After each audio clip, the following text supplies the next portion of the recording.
Hey y'all, welcome back to the Free Black Women's Library YouTube channel. Thank you so much for clicking on this video. Thank you for liking this video and thank you for subscribing to my channel. Welcome back y'all. How's everybody doing out there? Thank you so much for tuning in. Talking about the Gilded Age, Season 2, Episode 5. The name of the episode is Close Enough to Touch. I love that title. I love that title. This episode is written by Julian Fellows, directed by Michael Engler. And let's just get into it. Not going to do it scene by scene. I'm going to try to do it by characters the way I did in my last video. And I actually did watch my last video, and much to my chagrin, I did not talk about any of the servant storylines, but I think that's because they haven't really held my attention. We have this thing going on with Jack, who is trying to figure out how alarm clocks work. Okay.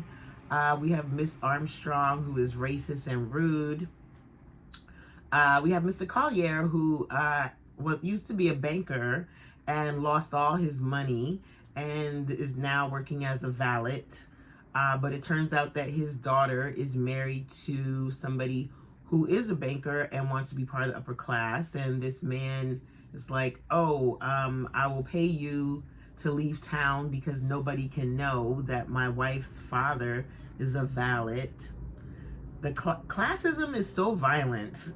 Like, imagine somebody telling you, oh, I will pay you to abandon your child, never see her, never speak to her again.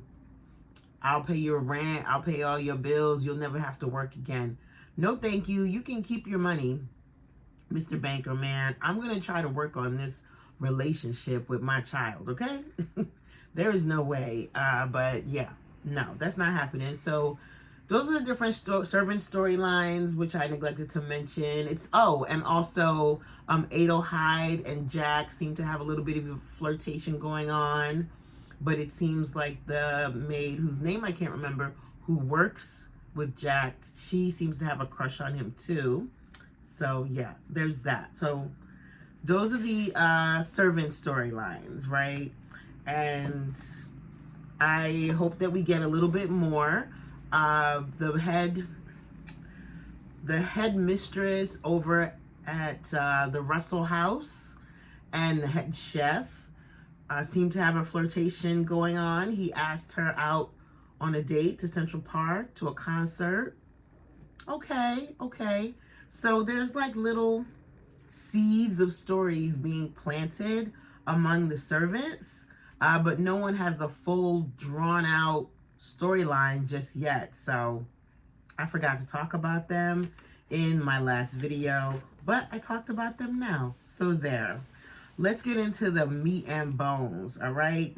Those are like the side dishes. Let's get into the meat and bones of this story, this episode 5. Now, we have a couple different storylines going on. We have the situation with Oscar, who is dating Miss Beaumont for this time period. I will call it dating. And Miss Beaumont comes to Aurora Fane, and she wants to know, what do you think about me dating Oscar? And Aurora is kind of ambivalent. She doesn't give her a yes or a no. She's kind of playing both sides because she doesn't want to speak up against her cousin, but she also doesn't want to vouch for her cousin, right? But Oscar and Miss Beaumont go to the bank or to some type of finance office, and I'm not really clear on what's happening here, but it seems like there's a lot of money management situations that Miss Beaumont is in, and Oscar is giving his advice, expertise, seems to be playing this type of consultant role. Y'all know I don't trust Oscar, right?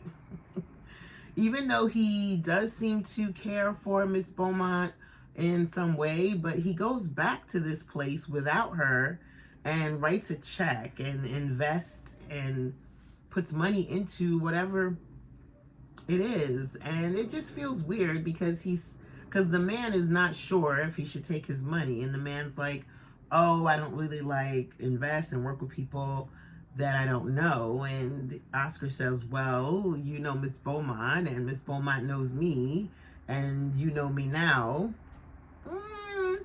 It's giving Scamalama Ding Dong, y'all. It's giving Scamalama Ding Dong. So that's what's going on with Oscar. Moving on to Marion Brooke. She is in this weird situation with Cousin Dashiell where it's obvious that he likes her. It's obvious that his daughter wants Marion to be her new mom. But Marion's not sure about him. She's not gung-ho. Her heart, he doesn't make her heart go pitter-pat, right? He would be a safe choice because he seems very caring and loyal and honest and forthright, and his daughter is very sweet. But he's not lighting her fire, and that's pretty obvious. So I have a feeling he's going to ask for her hand, and she's going to say no. I really hope she says no. It'll be awkward, but it's really the best thing. Something that Ada says, let me pull this up because I thought this was a really good quote. Something that Ada says to her about marriage, where she says, where is it? Marriage shouldn't be something that you talk yourself into, right? And if anybody knows that, it should be Ada. Ada's getting married, and she's like, I'm guessing in her 60s, late 60s, possibly. But yeah, so that's Marion's story. Getting to Larry. Now, Larry is acting up, okay? The episode opens up with him and his friend Malcolm being messy and drunk. We do find out that Larry went to Harvard. And we do find out that he's been acting bratty ever since he broke up with Mrs. Blaine. And Bertha's like, boo-hoo you, so sad, boo-hoo so sad, but she was not for you. This is not the woman that I see you with. This is not, you weren't a good pairing, right? And I agree from a mother's point of view. I do agree with Bertha. And I understand why she broke them up. But I don't appreciate Larry acting up and like breaking stuff and just being out of order. Like, you're still well, he's not a child. I guess he's in his 20s. But he was a little bit too rude to his mama for me in that moment. And I really appreciate his friend Malcolm, who gathered himself together real quick. Like, Malcolm was like, I'm sorry, Mrs. Russell. I'll be packing my things. I'll be going. I said Malcolm's mom raised him right. Because even though he saw his friend being rude to his mom, he was like, nah, I'm not playing that game. You know how, like, you go to a friend's house and you see them, they talk to their mom all crazy, and you're just kind of like, whoa, like, you really talk to your mom like that? That was the look on Malcolm's face. He was like, anywho. Speaking of Bertha, let's talk about Bertha. What did I say about Bertha in my last video? All I do is win, win, win. Bertha is here to win, okay? Bertha ain't playing no games. Not only is Bertha very thorough and very detailed and very purpose-driven, she's also has really good luck, okay? Because Turner, aka Miss Winterton, was plotting against her, trying to ruin this big, fancy, elaborate, gorgeous dinner party for the Duke, right? Bertha is throwing the dinner party for the Duke in her Newport home, and it's the talk of the town. It's a big deal. Like, wow. It's going to be amazing. The best of the best have been invited. Even people that would be considered Bertha haters have been invited. Mrs. Astor didn't show up for her own reasons. But Miss Winterton, excuse my lisp, tried to ruin the dinner by bribing one of the footmen that works in the Russell house and paying off the chef that was helping out with the dinner. Each moment was foiled by Watson Baldy, the one who's trying to get pushed out. Yeah, he saw what was happening and he stopped the madness, and the dinner went off without a hitch. And Bertha basically, you know, ended the episode brushing off her shoulders and reaching out for her hand for her man and saying, I'm about to put it on you because I'm feeling powerful. Bertha was feeling herself. She was like, this is going to be the talk of the town. This is going to be talk of the town for weeks. And everybody who didn't come is going to be jealous. And people who don't know me, they know me now. They know me now. So Bertha was feeling herself. And I felt a little cringe at the way she kind of offered up her daughter to the Duke. That was weird. Okay. I did not like that. So there are times when Bertha does stuff that feels a little bit too kind of schemy. Offering up her daughter to the Duke and you'll be sitting next to her that was weird. Was that me? Tell me. I'm an overprotective mom, so yeah. Didn't really like that too much. But outside of that, Bertha's a winner. Bertha's a winner. We talked about Turner a little bit. Turner's main goal or main purpose in this story right now is trying to enact some plot against Bertha. Like, I hope that this is not Turner's only storyline, because if it is, it's just going to be more of the same, where she plots against Bertha and she loses. Like, she needs to do other things. Like, you're married and you're part of society now. So just focus on that, girl. Because you will not prevail. Like, Bertha, you're no match for her. I said this. Next up is George, Bertha's husband.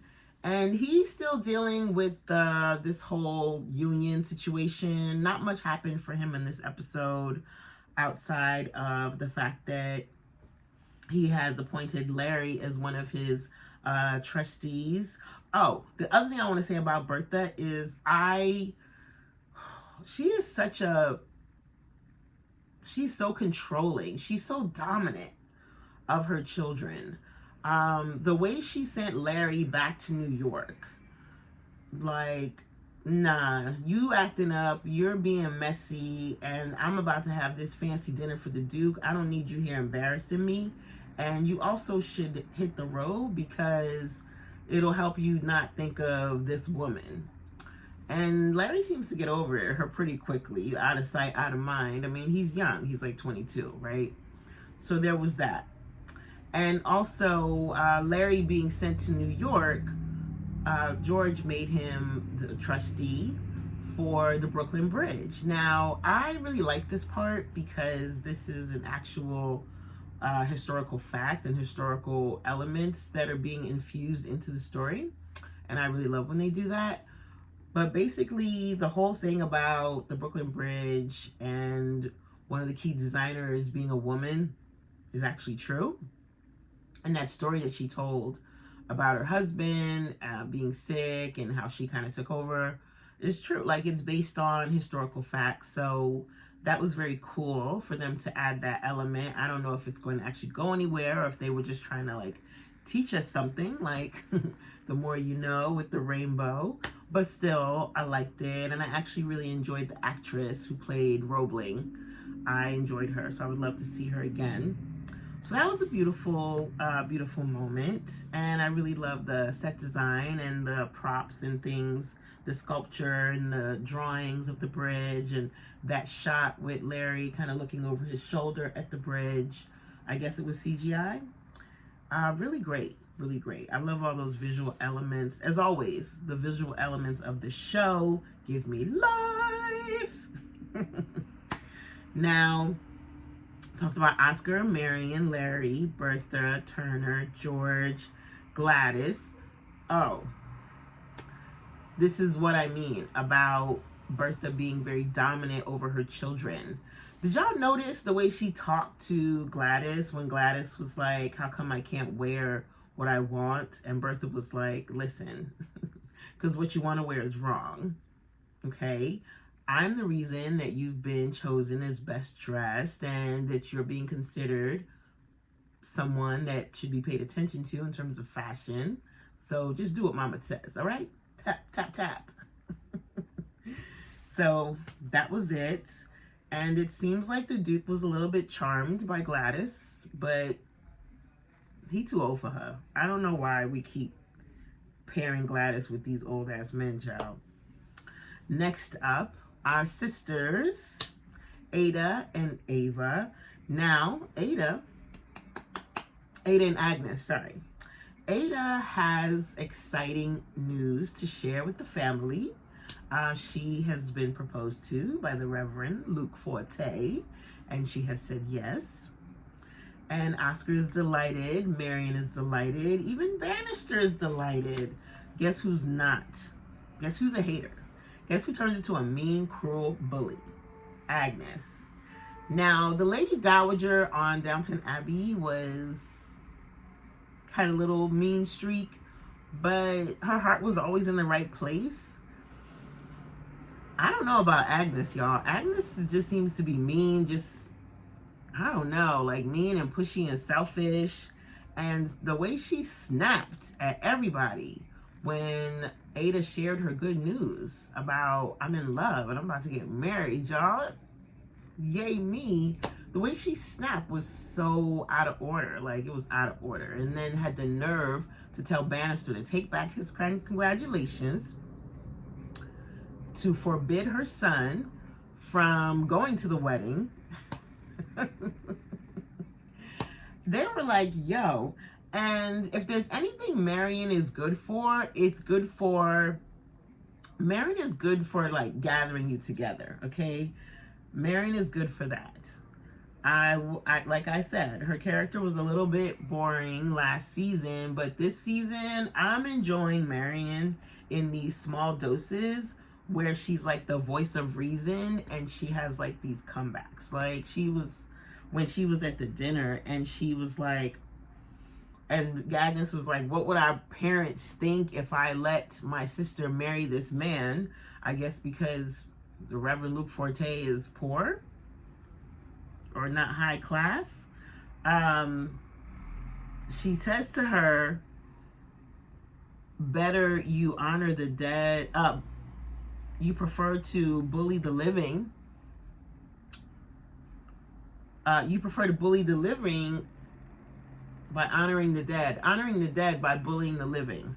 I said it backwards. But y'all know what I mean. She snapped. Like, that's what you want to do? Right? And she says this is cruel even for you. And then there's that one point where Ada's like, oh, I don't know what I should do. And Marion's like, what you're going to do is you're going to marry that man that you love. Like, what's the question? You love him, right? Yes. Okay, then. I want to be as sure as you are when it's my turn. Because you're coming off really sure. Right? So, Marion has been serving a really good purpose in that she's being the voice of reason, the voice of common sense, the voice of just like, come on, y'all. Stop playing these silly games. She's good. So, I didn't really enjoy the way Ada was kind of like wavering at certain points. Like, it seemed like she was going to change her mind. I was like, girl, please. Because Ada's not as soft as she seems, y'all. She's not. You know how I know Ada's not soft? When she told them she was getting married and Agnes said, what did you say? And Ada said, you heard me. She said, I'm getting married to the Reverend Forte. And Agnes said, what? And Ada said, you heard me. That was point one. Later on in the episode, when Agnes comes down the stairs and it seems as if she might be coming to the wedding, and Dashiell says, surely you must understand that she needs to have a man to walk her down the aisle. And Ada says, no, she doesn't. Right? So thankfully, Agnes comes around in the end. Not sure what makes her come around. Maybe it's the talk from Bannister. Maybe it's the talk from Marion. But something makes her come around. And she shows up to the wedding. Hurrah. Now, I love the costuming on this show. I think it's absolutely gorgeous. But I was a little underwhelmed by Ada's bridal gown. Her veil was so pretty, the flowers, all the flowers everywhere, so pretty. But I don't know, maybe it was the color, I'm not sure. Like, why? I'm not a traditionalist, but I was surprised that it wasn't white. I guess that's on me. But that kind of surprised me a little bit. I don't know, maybe wearing white for your wedding day was not a thing in the late 1800s. I mean, of course it was. But either way, moving on. Speaking of Agnes, I did not believe those tears that she cried in the Reverend's office for a second. She was faking. Ada's all I have. She was faking. And it was kind of ironic that she called the Reverend selfish when she was actually the one being selfish, right? That was ironic. But I'm glad she came around, and I wish Ada and Luke nothing but the best. I love, and I'm so happy for them.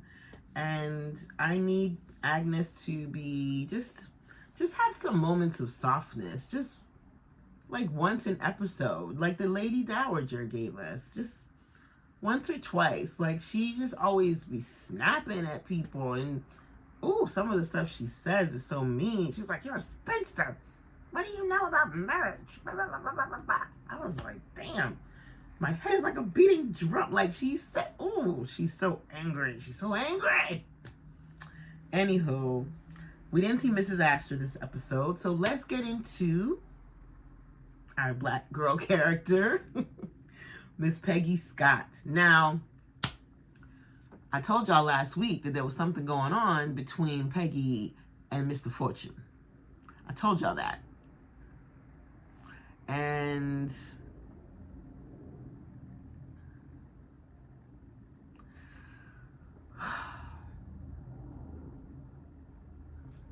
they kissed. They kissed in the barn. They kissed at a very inopportune moment. And I don't get this cliche of, oh, we're scared and we're trapped together, let's kiss. But I've also never been scared and trapped with someone, so maybe I would have the urge to kiss them. But I'm jumping way too far ahead. Now, shout out to the black woman, brilliant scholar and historian who works on this show, Dr. Erica Armstrong Dunbar, who is giving us these really thick and beautiful black historical moments that were taking place within the Gilded Age, with Booker T. Washington and the building of the school, Tuskegee University. Like, this is incredible. Like, we're getting a visual, cinematic illustration of the building of a black institution, right? And we are also getting the way that gender has been playing out, not just within high class, rich white society, but also amongst these black folks in this rural town. And it was beautiful. I really loved the scene when Peggy was interviewing the women and they were learning like domestic skills and talking about how they just don't want to be nannies.